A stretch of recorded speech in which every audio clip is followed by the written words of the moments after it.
Natiq Rəsulzadə. Qardaş povesti. Gecə halı birdən-birə dəyişdi. Hətta bir anlıq ona elə gəldi ki, ölüm ayağındadır, səhərə sağ çıxa bilməyəcək. Başı dəhşətli dərəcədə ağrıyırdı. Dözülməz ağrı elə bil, hardasa gicgahının altında asılıb kəllə sümüyünü deşirdi. Onun üçün də ürəyi bulananda özünü ayaq yoluna çatdıra bilmədi, elə xalçanın üstünə qusdu. Arvadı tez əl-ayağa düşdü. Amma səhər saat 4-də birdən-birə sakitləşdi. Halı qəfildən korlandığı kimi qəfildən də düzəldi. Elə bil heç nə olmamışdı. Görürsən buna nə oldu belə? Arvadı Maşa qorxu içində mızıldandı. Mən əvvəl elə bildim ki, zəhərlənib, amma axşam elə bir şey yeməyib baxır. Artıq içib eləməyib ki, yuxulu həkim onun nəbzini yoxlayaraq soruşdu. Araqdan, filandan. O ümumiyyətlə içən deyil. Maşa nədənsə həkimin bu sözünə əsəbləşdi. Bədəni gücdən düşür, həkim son qərarını verdi. Başqa elə bir problemi yoxdur. 1-2 gün istirahət eləsə pis olmaz. Amma nəinki 2 gün, heç bir gündə dincəlmək mümkün olmadı. Səhər tezdən təcili teleqram gəldi. Oğlum, doğma qardaşın qəflətən vəfat edib. Səhər saat 4-də keçinib. Anasının teleqramındakı rəsmi ton, onun işdəki rəhbərliyi üçün nəzərdə tutulmuşdu ki, inansınlar və Bakıya qardaşının dəfninə gəlməyinə mane olmasınlar. Həm də bilet məsələsi var.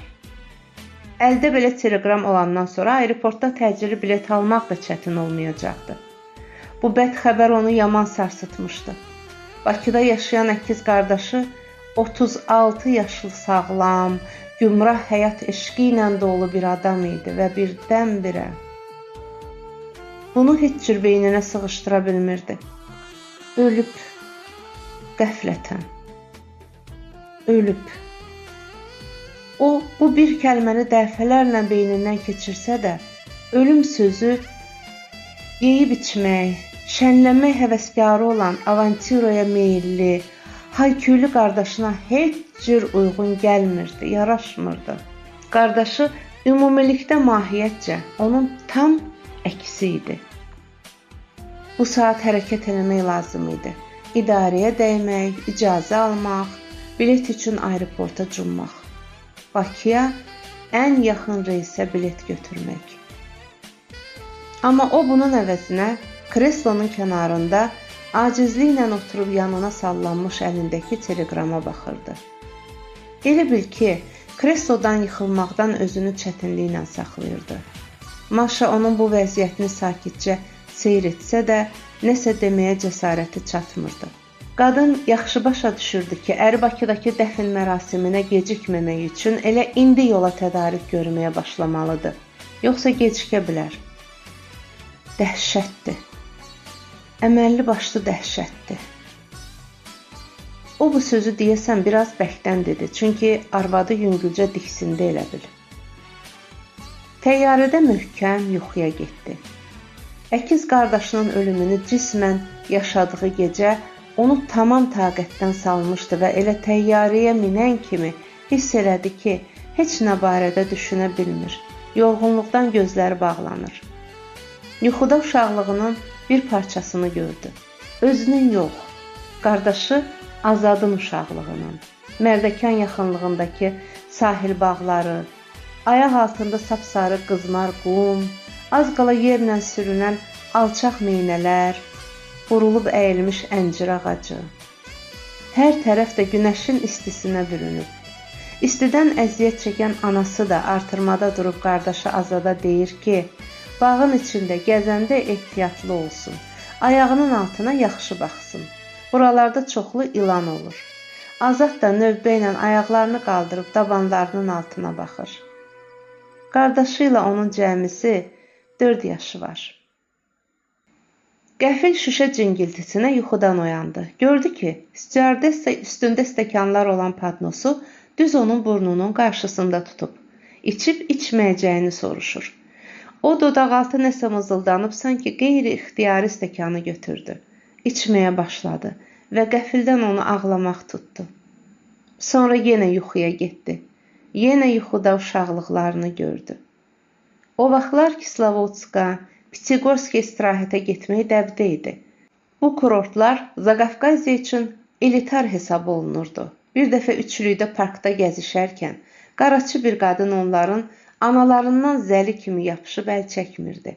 Nəhayət pul alandan sonra falına baxıb dedi ki, hər iki oğlu ilin eyni günündə, eyni xəstəlikdən öləcək. Anaları da möhkəm qorxdu, əsəbləşdi. Uşaqların qolundan tutub evə gətirdi, hər şeyi atasına danışdı. Atası isə məntiqi olaraq cavab verdi ki, eyni xəstəlikdən elə qocalanda da ölmək olar. Əgər pul vermisənsə, heç olmasa bunu dəqiqləşdirərdin. İndi bunu xatırlayan kimi yuxulu-yuxulu ah çəkdi. Eyni gündə, eyni xəstəlikdən yalan danışırmış qaraçı qadın. Bahar bu şəhərə təbii fəlakət kimi qəfildən gəlmişdi.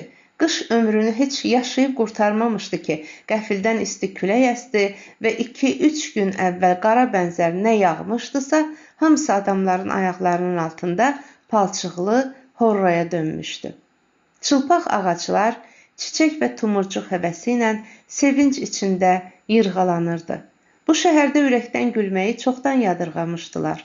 Düzdür, gülürdülər, amma həyasızcasına, başqalarına narahatlıq yaradacaqlarını düşünmədən gülürdülər. Qəfildən varlanmış minlərlə adam həyatdan bacardıqca daha çox həzz almağa çalışırdı.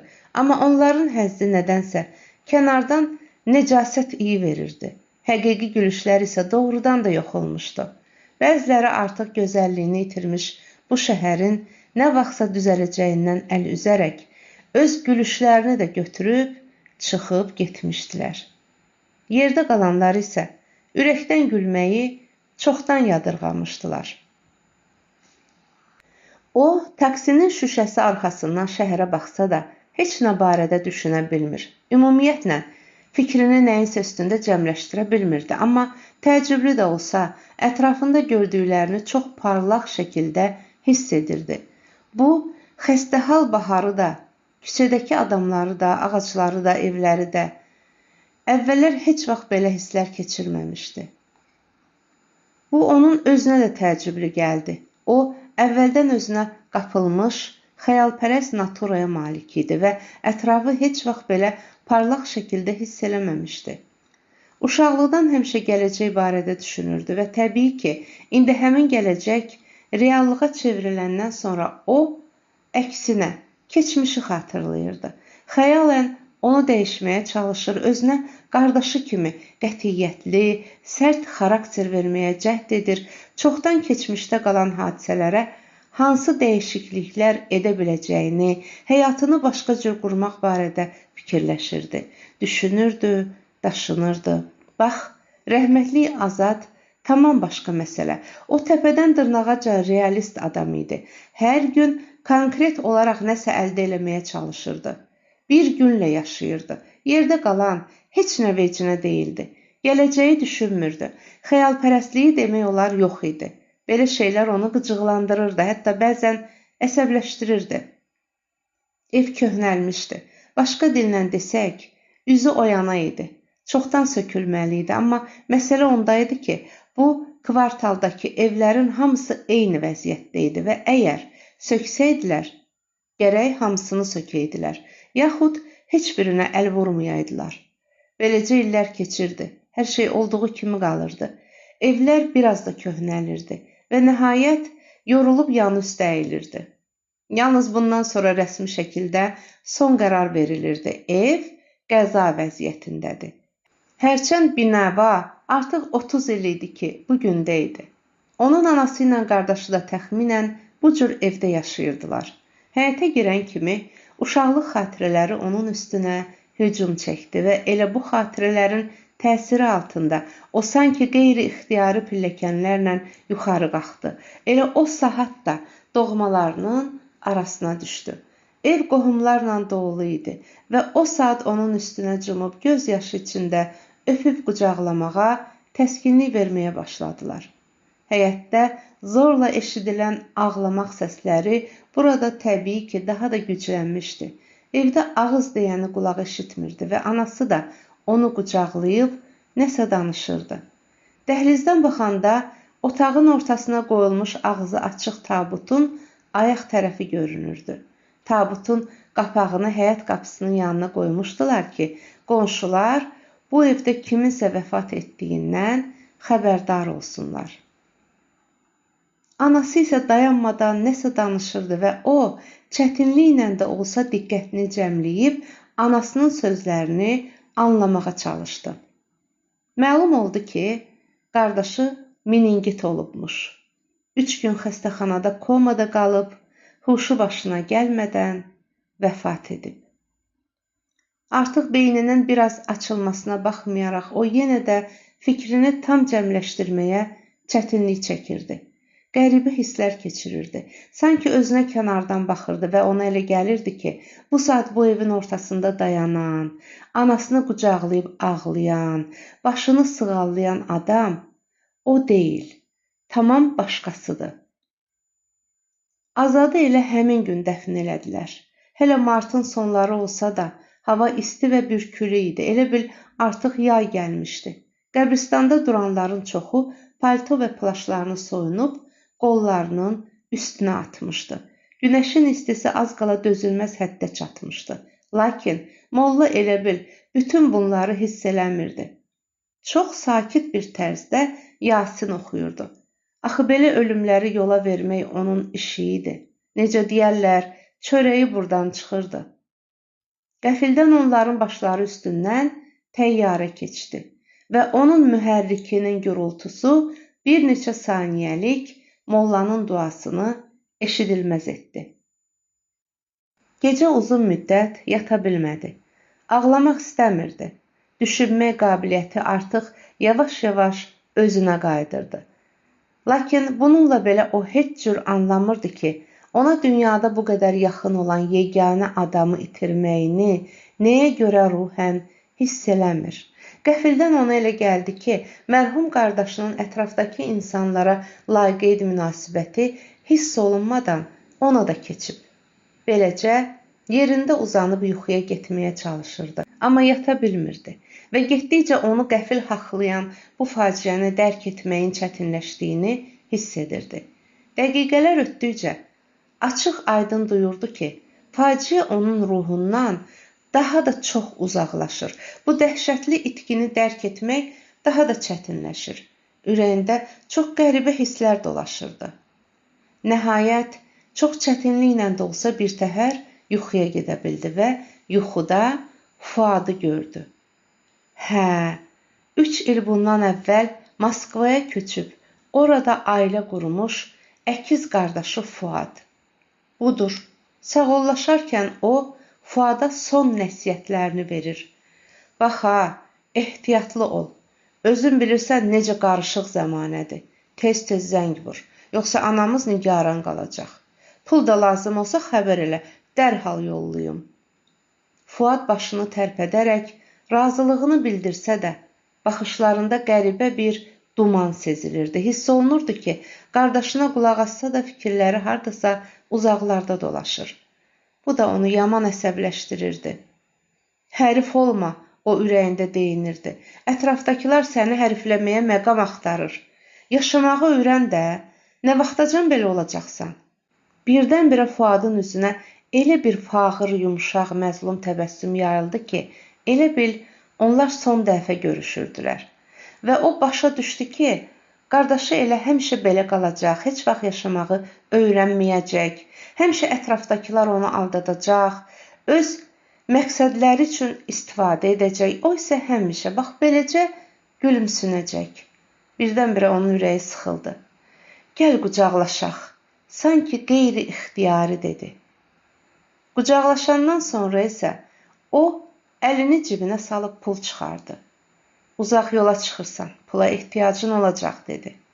Yox, lazım deyil. Fuad qardaşının pul tutan əlini ehtiyatla geri qaytarıb mızıldandı. Anamızın da yükü sənin boynuna düşəcək. Sənin pula daha çox ehtiyacın olacaq. Götür deyirəm sənə. O qətiyyətlə pulu qardaşının cibinə dürtdü. Sənin üçün ayırmışam. Elə də böyük pul deyil. İşə düzələnə qədər lazımın olar. Və Fuad çıxıb getdi. Səhər duranda hiss elədi ki, başı ağırlaşıb, həm də ürəyi yüngülcə sancmağa başlamışdı və ən təəccüblüsü də bu idi ki, gecə yuxuda gördüklərini heç cür xatırlaya bilmirdi. Birtəhər yerindən qalxıb geyindi. Pencəyini əyninə keçirəndə adəti üzrə döş cibini yoxladı. Boş idi. Ola bilməz, fikirləşdi. Axı orada $1000 pul olmalıydı. Bakıya yola düşəndə hər ehtimala qarşı şəxsən özü bu pulları döş cibinə qoymuşdu. O başını yellədib sanki bu qarabasmanı qovmaq istədi və qeyri-ixtiyarı çaşıb qaldı. Hara yola düşəndə? Bu nə sayıqlamadı? Onun Moskvada nə işi var ki? Axı o son 10 ildə Bakıdan kənara çıxmamışdı. Bütün ili anasının xəstəliyinə başı qarışmışdı. Həm də iş-güc o qədərdir ki. Yadına düşdü. Bu pulları dünən kazinoda udmuşdu. Dərhal da Dubaya mal almağa gedən dostuna vermişdi ki, onun üçün də $1000 mal gətirsin. Hər şey aydın oldu. Anası çox çətinliklə yeriyərək otağa daxil oldu. Anasına baxıb fikirləşdi ki, arvad əməlli başlı qocalıb və elə o saat da öz-özünə əlavə etdi ki, burada da yəqin ki, qeyri-adi heç nə yoxdur. İnsan nə qədər çox yaşayırsa, o qədər də qocalır. Bu prosesi tərsinə çevirmək, təəssüflər olsun ki, mümkün deyil. Anası bir müddət sakitcə dayanıb ona baxdı. Nəhayət yavaşca dilləndi. Fuad. O təəccüblə anasına baxdı. Arvad çarpayının kənarına oturub hıçqırdı. Azad da əlimizdən getdi. Sən nə danışırsan, ay ana? O cavab verdi. Mən buradayam. Heç yerə də getməmişəm. Niyə ağlayırsan? Lakin anası hıçqırıq içində nəsə mızıldanaraq ağlamağında idi. O anasına baxaraq fikirləşdi ki, arvadın xəstəliyi lap güclənib. Və elə o saat da xatırladı ki, bugün səhər çox vacib bir görüşü var. Mən bütün gecəni yata bilməmişəm. Azad gözümün qarşısından getməyib. Anası onun narahat hərəkətlərinə diqqət vermədən sakitcə ağlayaraq öz-özünə danışmağında idi. O məni çox əsəbləşdirirdi. Həmişə qanımı qaraldırdı. Elə olurdu ki, gecə səhərəcən yatmırdım, onu gözləyirdim. Amma nə həmin səhər, nə də ondan sonraki günlər gəlib çıxırdı. Həftələrlə itib batırdı. Mən də milis idarələrinə, morqlara, xəstəxanalara zəng vururdum. Anası birdən-birə hönkürdü. Təki elə indi də belə olaydı. Harda olsaydı, biləydim ki, oğlum sağdır, salamatdır. Anası bir müddət susub ona baxdı. Davam elədi. Oğul, o sənin kimi deyildi, sənin tam əksin idi. Elə bil nəinki əkiz, heç ümumiyyətlə qardaş deyildiniz. Sən sakit uşaq idin, ağıllı, kamallı, amma o, yəqin yadındadır, onun əlindən o vaxtlar bütün küçə dad eləyirdi. O bayıra çıxan kimi hamı gizlənirdi. Bilirdilər ki, Azad küçəyə çıxdısa, mütləq nəsə bir hoqqa çıxaracaq. Fuad, oğlum, hara gedirsən? Bu iki nəfər onu vədələşdikləri yerdə şəhərin mərkəzi küçələrinin birindən kör bağırsaq kimi ayrılan uzun bir dalanda gözləyirdi. Onu görən kimi yaxınlaşdılar və içi dolu bir kulyoku ona uzatdılar. O da heç nə demədən kulyoku açıb içinə baxdı. Kulyokda pul idi. 2 ədəd iri büküm yaşıl əskinaz. Danışdığımız qədərdir, oğlanlardan biri dedi. Sayacaqsan? O, etiraz əlaməti olaraq başını yellətdi. Narahat olma, o bir oğlan əlavə elədi. Qəpiyinəcən düzdür. Yaxşı, sağ ol, sonra zəngləşərik. Birinci oğlan sözünü bitirdi və onlar çıxıb getdilər. O isə bir müddət oğlanların ardınca baxıb, kulyoku qoltuğuna vuraraq dalandan çıxdı. Ayaqları sanki qeyri-ixtiyari onu Lalənin yaşadığı binanın yanına gətirdi. Binaya yaxınlaşanda başını qaldırıb evin fasadına, ikinci mərtəbədəki pəncərələrə nəzər saldı. Bloka daxil olan kimi isə burnuna dəyən kəskin, ağır iylər ona elə bir nəyisə xatırlatdı.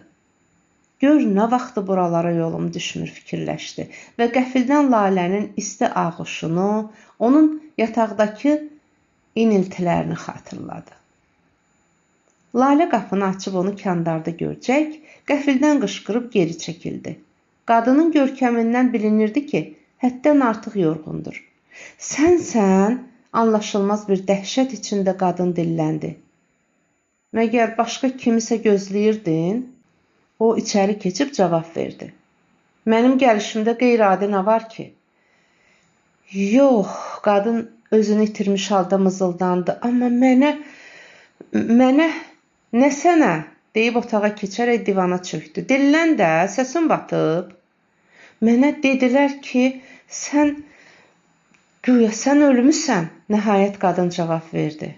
Doğrudan, əladır ki, o gülümsünüb Laləni təpədən dırnağa kimi gözdən keçirdi və qəfildən içindən bu qadına qarşı dəhşətli bir ehtiras hissi keçdi. Başqa təzə xəbər yoxdur, deyib cəld ayağa qalxdı. Arxadan qadını qucaqlayıb divana yıxdı və kobudluqla soyundurmağa başladı. Qadının qışqırıqları elə bil ona xüsusi ləzzət verirdi. Hər ikisi divanda təngnəfəs düşüb qalandan sonra o soruşdu. İndi inandın ki, mən ölməmişəm? Hə, qadın gülümsünüb dilləndi. İnandım. Əməlli başlı inandım ki, ölməmisən. Bu gecə yəqin ki, burada qalacam, qadına dedi. Bəlkə sabah da qaldım. Anama da nəsə olub, qəribə sözlər danışır axır vaxtlar. Necə olub? Qadın elə bir nəvazişlə soruşdu ki, onun halı dəyişdi. Bu barədə danışmağına da peşman oldu. Katyanın da yanına getməyi lazımdır fikirləşdi. Yoxsa bir də gördüm burnunu lazım olmayan yerlərə soxdu. Nə bilim, qəribə aparır özünü, könülsüz də olsa cavab verməli oldu. Məni Fuadla çaş salır. Elə ümumiyyətlə, elədirsə indi arvadın üstündə göz olmalısan. Xalam yanında qalır da. Allaha şükür, qohum əqrabadan boluq. Mən dəhşət yorğunam, dincəlməliyəm. Arvadsa axır vaxtlar bütün günü sarsaq suallar verib məni əsəbləşdirir. Bəs sən özün necəsən? Özünü necə normal hiss edirsən? Qadın soruşdu. Yox, normal deyiləm. Eşqim dombalıb bütün günü qadın istəyirəm, deyib yenə də Laləni qucağına çəkdi. Səhər evlərinə zəng vurub anası ilə danışdı. Ana, mən vacib işlərim çıxıb 2-3 gün olmayacağam. Sona xaladan xahiş elə gəl yanında qalsın. Fuad, əzizim, hardaydın? Anası onun səsini eşidib nə dediklərinə fikir vermədən deyinməyə başladı. Mən əməlli başlı narahat olmuşdum. Dünən Maşa Moskvadan zəng eləmişdi, səni soruşurdu. Mən də bilmədim nə cavab verim. Yaxşı, ay ana, indi işim var, axşam zəng vuraram. Xalaya zəng vurmağı unutma, deyib dəstəyi yerinə qoydu. Arvadım deyəsə əməlli başlı çarxı dönüb. Lalənin evindən çıxandan sonra küçə boyu addımlayaraq düşünürdü. Məni Fuadla səhv salır. Yaxşı, bəs Maşa, görürsən, niyə mən axtarırmış? Nəyinə lazımam ki onun? Qəribədir, elə bir bütün dünya tərsinə çönüb. Ondansa gedib öz ərinin qayğısına qalsın. Deyəsən, axır vaxtlar heç yola da getmirlər. 3 ilə bir uşaq da dünyaya gətirə bilməyiblər. Ey! Qışqırıq onun bütün bədənindən titrəmə keçirilən görüntü ilə üst-üstə düşdü. Sanki qeyri-şuuri olaraq hiss elədi ki, məhz onu çağırdılar və çağıran adam tələsik addımlarla ona yaxınlaşır. Qəfildən elə bir bədənindən üşütmə keçdi. Yerində durub birdən-birə təyyarədə uçmağını, ona padnosu uzadan stüardessanı və yanında oturub ayaqqabılarını soyunmuş adamın ayaqlarının iyini, təyyarənin spesifik soyuğunu xatırladı. Mən təyyarədə neynirdim ki, fikirləşdi. Mən orada nə eləyə bilərdim ki? Yox, ağılsızlıqdır, fikirləşdi. Yox, mən orada olmamışam, ola da bilməzdim. Yəqin ki, keçmiş hisslərdir, beynimdə ilişib qalıb. Hey! Onu çağıran adam sanki öz səsini də ötüb keçməyə çalışaraq tələsik ona yaxınlaşdı. Elə bil qorxurdu ki, o cəmaata qarışıb gözdən itəcək. Nədir? O çönüb soruşdu. Necə yəni nədir? Hələ soruşursan da, gələn adam əsəbləşib özündən çıxdı. 3 aydır səni axtarım. Borcun nə tez yadından çıxdı. Niyə ki, yadımdadır, o sakitcə cavab verdi. Onda tez ol, ver o 2000-i, Allah'a da şükür elə ki, faizləri istəmirəm səndən. Çox sağ ol, deyib, kulyokun içindəki pullardan 20 dənə yüzlük əskinas çıxarıb, tanımadığı bu qəzəbli oğlana uzatdı. Oğlan pulları görüb biraz sakitləşdi, keyfi düzəldi. Düzünə qalsa, dünən kazinoda eşitdim ki, sən ölmüsən. Hə, Azad, adamların ağlına daha nələr gəlmir ki. Dedilər ki, güya meningit olmusan. Əslində heç inanmadım, başa düşdüm ki, yalan söhbətdir. Sənin kimlər adətən öz əcəli ilə ölmür. Əgər desəydilər ki, səni hardasa bıçaqlayıb öldürüblər, onda 100% inanardım. Yaxşı, pulları aldın. O fasiləsiz olaraq danışan həm söhbətinin sözünü kəsdi. Mənlik başqa işin yoxdur ki? Yox, hesabımızı çürütdük. Başqa elə bir işim yoxdur. Həm söhbəti razı halda dedi. Onda gərək mən də səninlə haqq hesabı çürüdüm. Bunu deyib qəfildən kişinin ağzının üstündən möhkəm bir yumruq ilişdirdi. Kişi divara çırpılıb yerə çöktü və özünə gəlib çətinliklə də olsa qalxmağa çalışdı. Amma o, hadisələrin davamını gözləmədən üzünü çevirib yoluna davam elədi. Küçə boyu addımladıqca qarşısına çıxan adamlara diqqət edirdi və fikirləşirdi ki, heç əvvəllər də bir o qədər sevmədiyi doğma şəhərin zahiri görkəmi son vaxtlar pis tərəfə dəyişib. Bir qədər fikirləşəndən sonra o yenə də yoluna davam elədi. Ara sıra yanından keçən qızlara diqqətlə baxırdı. Fikirləşirdi ki, Allah saxlamışlar gör nə qədərdirlər. 100 ildə işvi gücüvü atıb, gecə-gündüz bunlarla məşğul olasan, yenə axırlarına çıxmaq olmaz. Adamın vaxtı çatmaz. Qəfildən nədənsə Fuadı xatırladı. Yadına saldı ki, qardaşı saatlarla divanda hərəkətsiz oturub, vaxt öldürərək xəyallara dalırdı. Əlçatmaz şeylər barədə düşünürdü. Fuadın bu hərəkətini heç cür anlaya bilmirdi. Hərçənd əkiz qardaşı idilər, uşaqlıqda eyni vaxtda xəstələnirdilər, eyni vaxtda sağalırdılar.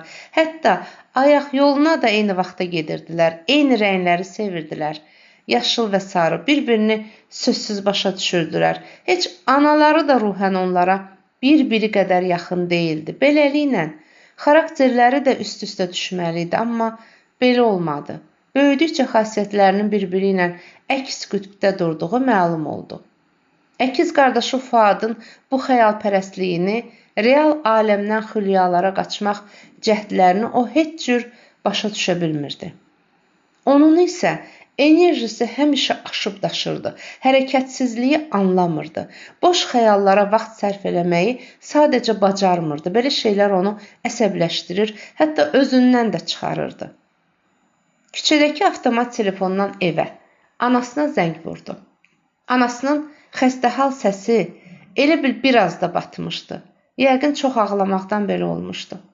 Ana, o dedi, mən bayaqdan şəhəri dolaşıram. Cəmaət elə bil zəncirdən qırılıb deyəsən bütün şəhər ancaq alverlə məşğuldur. Fuad, anası həyəcanlı səslə dedi, sənə nə olub? Nə olub sənə axı? Tez ol evə qayıt. Bugün Azadın üçüdür. Biri gündə cümə axşamı. Qoy məğrəbə bizə yığışır. Hamı səni soruşur. Mən də bilmirəm nə deyim. Anası qəfildən hönkürdü. Nəhayət biraz özünə gəlib davam elədi. Maşa da gündə 3 dəfə Moskvadan zəng vurub səni soruşur. Ona nə lazımdı axı? Necə yəni nə? Necə yəni nə lazımdı? Anası özündən çıxdı. O sənin arvadındır yoxsa yox? Deyirsən yəni narahat olmasın sənə görə. Başımıza belə faciə gəlib. Öz dərdim özümə bəsdir. Bir tərəfdən də sənin fikrini çəkim. Tez ol evə gəl. Xahiş edirəm. Bəsdir ay ana. Ağlıma gələni danışma.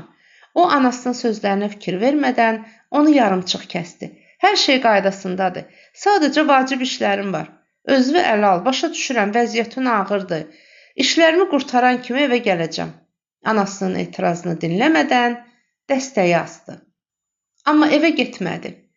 Bir neçə gün ərzində həyatda hər şeyi unudaraq qumara girişdi. Gündüzlər kazinoda, ora bağlanandan sonra isə dost tanışların evində oynamağa başı qarışdı. Əli də gətirirdi. Bu bir neçə gündə xeyli pul udmuşdu. İndi əlində böyük məbləğdə pul vardı. Bu qədər pulu ora-bura daşımaq isə mümkün değildi. Onun üçün də maraqlı oyun prosesinə müvəqqəti də olsa fasilə verib 5 dəqiqəlik evə dəydi və anasının qəribə sorğu-sualından kobudluqla yayınaraq öz otağına keçdi. Pulları heç kimin bilmədiyi gizli yerdə gizlətdi. Kaminin yanındakı 2 kərpici çıxarıb pulları ora qoydu. Sonra kafeli də səliqə ilə yerinə otuzdurdu.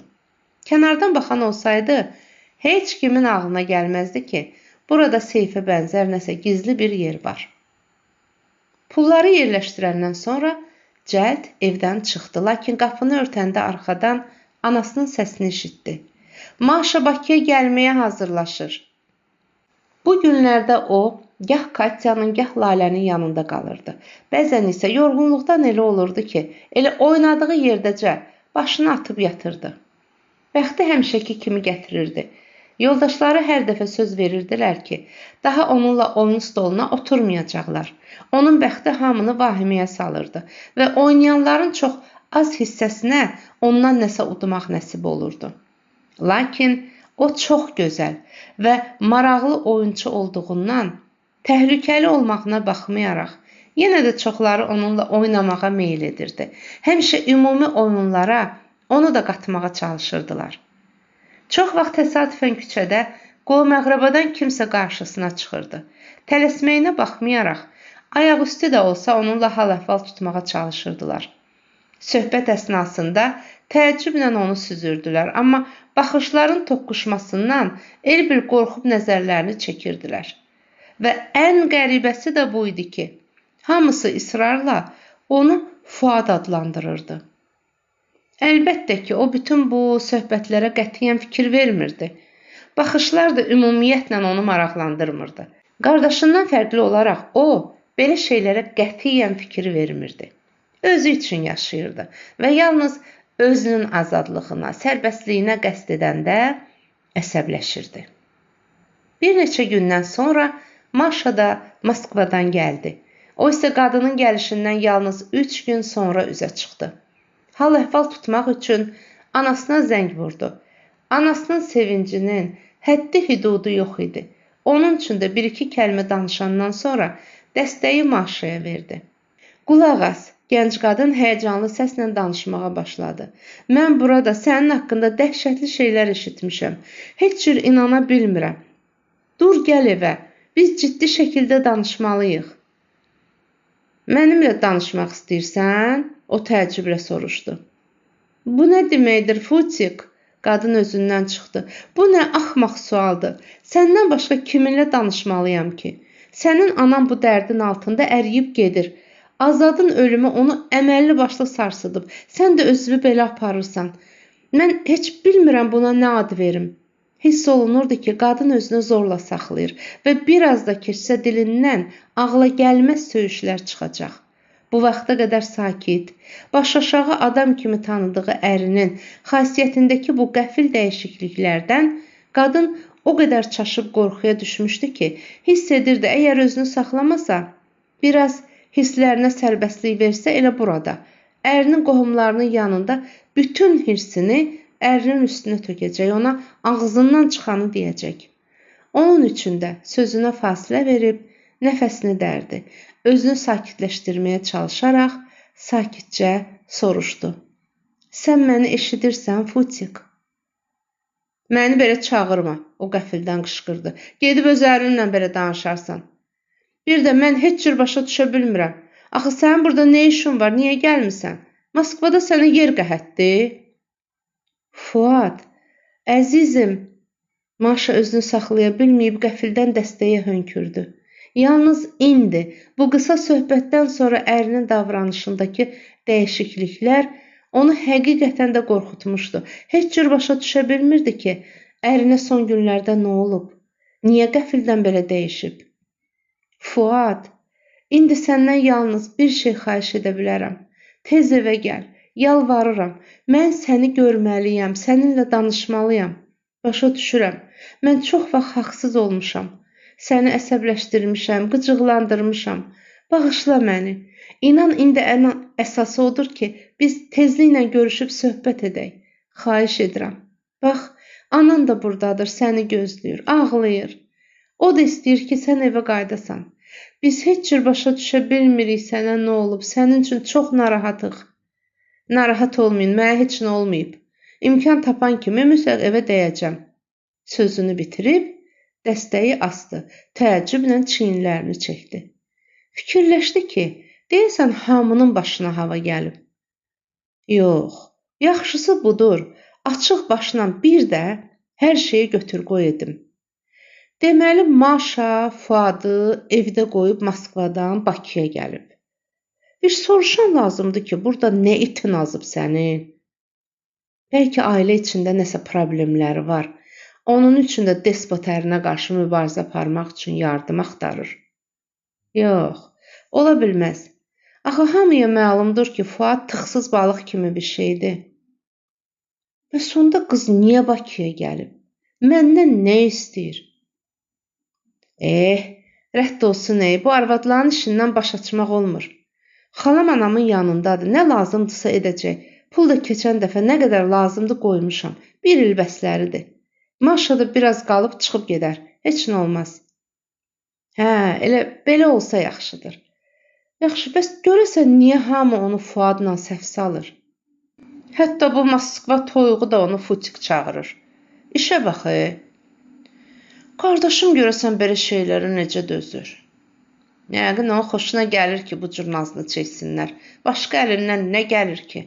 Bütün günü divanda uzanıb burnunu qurdalasın, nəsə xülyalar qursun. Arvad da yanında oturub pişik kimi tumarlasın onu. Futik, əzizim, futiti.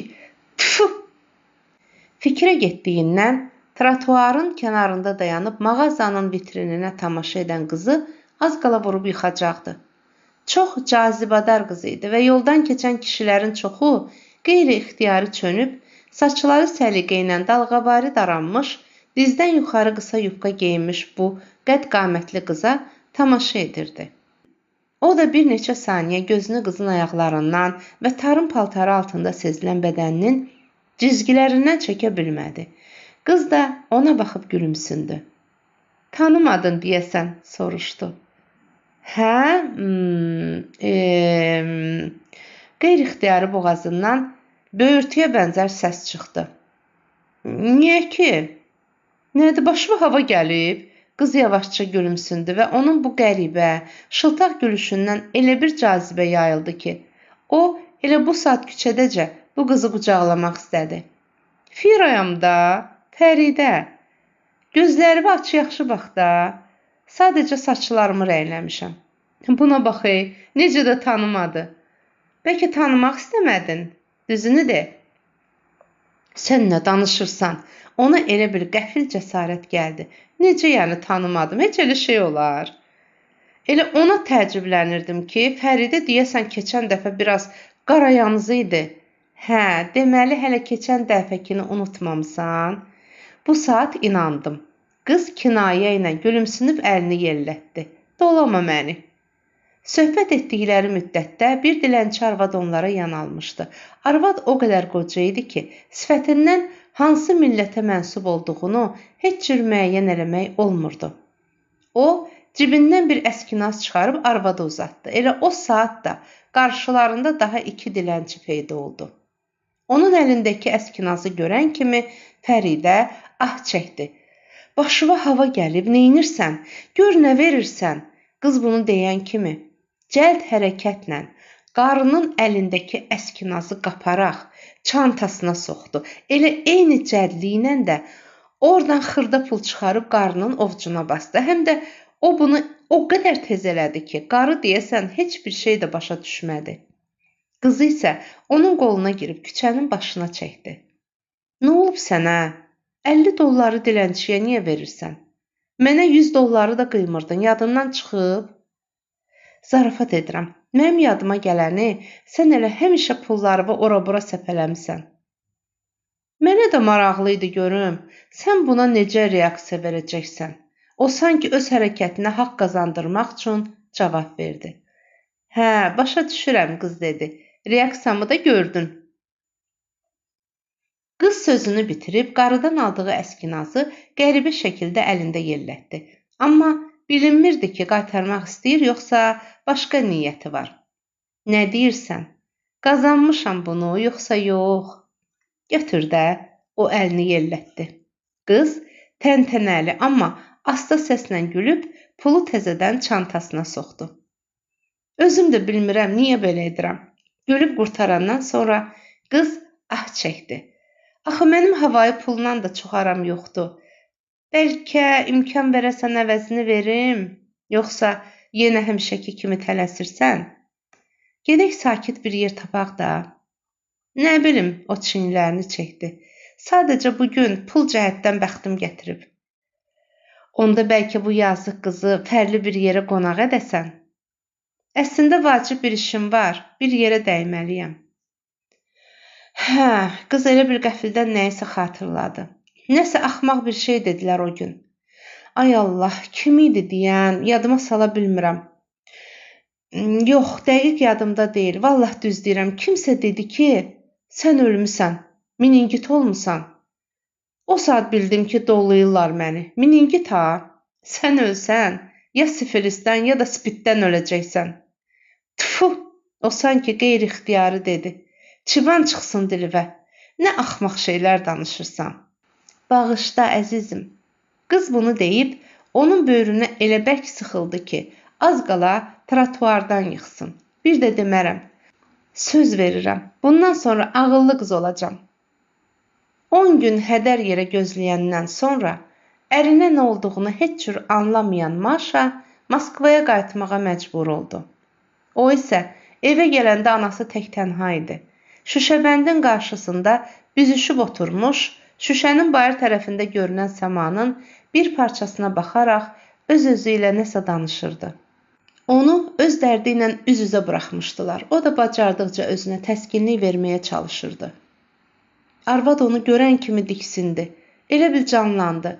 Sanki bir oğlunu itirsə də, indi var qüvvəsi ilə ikinci oğlunu qəza qədərdən qorumaq istəyirdi. Arvad əvvəlcə Maşanın göz yaşı içində Moskvaya qayıtmağından danışdı. Dedi ki, yazıq qız heç nə başa düşmədi və xahiş etdi ki, gələn kimi Moskvaya zəng vurasan. Ana, o anasına cavab verdi. Sən məni başa sal, axı Fuadın arvadının mənə nə aidiyyatı var? Bir də ki, ərini Moskvada qoyub bura niyə cumub? Anası dəhşət içində ona baxıb, sakitcə ağlamağa başladı. Nə oldu sənə, ay ana? O bunu nəvazişlə deyib anasının əlini tutdu və bu büzüşmüş, yorğun əlləri sığallamağa başladı. Niyə ağlayırsan? Lazım deyil. Oğul, anası nə qədər cəhd eləsə də gözünün yaşını saxlaya bilmədi. Oğul, sən axı elə Fuadsan, Azad isə ölüb. Amma mən başa düşə bilmirəm sənə nə olub. Sən Fuadsan, başa düşürsən? O, bir müddət təəccüb içində anasına baxdı. Yaxşı, nəhayət ki, o qətiyyətlə dilləndi. İndi mən sənə sübut edərəm. Yadındadır, biz onda uşaq idik, deyəsən 7 yaşımız vardı. Hə, payızda da məktəbə getməli idik. Həmin yay biz çimərlikdə idik. Mən də təsadüfən torpağın içində batıb qalmış dəmir parçasının üstünə yıxılıb, möhkəm yaralanmışdım. Hə, Azad yaralanmışdı, anası dedi. Hə də, mən də elə onu deyirəm.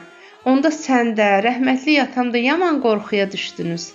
Atam məni öz köhnə pabedasına qoyub tez xəstəxanaya sürdü. Orada da mənim kürəyimə tikişlər qoydular. Yadındadır? O yaranın çapığı indiyə qədər qabırğalarımın arasında qalıb. Hamı elə bilir ki, bıçaq izləridir. O, köynəyini soyundu. Maykasını yuxarı qaldırdı. Bax, görürsən? İndi inandın? Oğul, anası yoğun səslə ah çəkdi. Sənin kürəyində çapıq yoxdur. Çapıq yoxdur? O da anasının ardınca təkrar elədi. Həyəcanla anasına baxdı. Sonra yaxınlaşıb yenə də ehtiyatla anasının əlindən tutdu. Mən bazara dəyib qayıdıram. Biraz yeyib içmək alım. Ürəyin nəsə bir şey istəyirsə de. Hə ana? Heç nə lazım deyil, anası cavab verdi. Evdə hər şey var. Axı biz Azadın məclislərini veririk. Lazım olan hər şeyi aldırmışam. Yoxsa yadından çıxıb. Hər cümə axşamı qohumlar gəlir. Biz də böyük ehsan süfrəsi açmalı oluruq. Xalaların, xalan qızları gəlib kömək edirlər. Nəyimiz də olmasa qohum əqrəbadan boluq. O kinayə ilə gülümsündü. Başını yellədib sözünü bitirdi. Yaxşı ayana. Mən getməliyəm. Pul qoyuram sənin üçün. Arada imkan tapıb zəng vuraram. O tələsik evdən çıxıb qapını arxasınca möhkəm örtdü. Tək qalan anası isə uzun müddət bağlı qapıya baxdı. Oğlu bayaq gedəndə bu qapını elə qətiyyətlə örtmüşdü ki, elə bir özü ilə anası arasında keçilməz bir sədd çəkmək istəyirdi. Bunu hiss edən qadın yenə də biixtiyar ağlamağa başladı. Başqa nə eləyə bilərdi ki? Sağ qalan yeganə oğlunun davranışındakı bu dəyişikliklər onu dəhşətə gətirib sarsıtmışdı. Və ən pisi bu idi ki, qadın oğluna nə cür kömək edəcəyini heç özü də anlamırdı. O isə anasının yanından çıxandan sonra təəccüblü olsa da düz bulvara gəldi. Daha doğrusu ayaqları qeyri-ixtiyari onu bura gətirdi. İndi belə hallar onu bir o qədər də karıxdırmırdı. O ayaqlarının, əllərinin yaddaşına etibar etməyi artıq öyrəşmişdi. Bəzən elə olurdu ki, əllərin, ayaqların yaddaşı başın yaddaşından daha güclü olur və o əbəs yerə nəyisə yada salmağa çalışanda köməyə məhz əlləri ilə ayaqlarının yaddaşı gəlirdi. Görəsən mən bura niyə gəldim? Çoxdan da buralarda olmamışam fikirləşdi. Sonra da sakitcə durub ləpələnən dənizə, yarımçıq tikintilərdən qalan zibil tayalarına baxdı. Hə, deyib ah çəkdi. Doğrudan da çoxdan da buralarda olmurdu. Amma bu vaxt ağlına başqa şey gəldi. Çoxdan? Necə yəni çoxdan? Axı mən 2 həftədən bir sahilyanı küçədən keçirəm. Gecəni yarımqaranlıq bir zirzəmidə qumar oynamaqla keçirtdi. Ətrafda alkoqollu içkilərdən əsər əlamət olmasa da, zirzəminin daş divarından sanki ucuz çaxır çəlləklərinin iyi yayılırdı. Hərçənd ilk baxışdan oyunçuların zahiri görkəmi bu pritonvari yarımqaranlıq zirzəmiyə heç uyğun gəlmirdi. Oynayanlar samballı adamlara oxşuyurdular. Məhz burada, təəccübünə rəğmən, o ilk dəfə özündə kart şulerinin vərdişlərini aşkarladı. Amma biraz sonra məlum oldu ki, yığılanların arasında bu sahədə mütəxəssis təkcə o deyil. Həqiqi oyun stoluna qətiyyən bənzəməyən bu kobud masanın arxasına toplaşan rəqiblərin elə hamısı bir-birinə dəyərdi.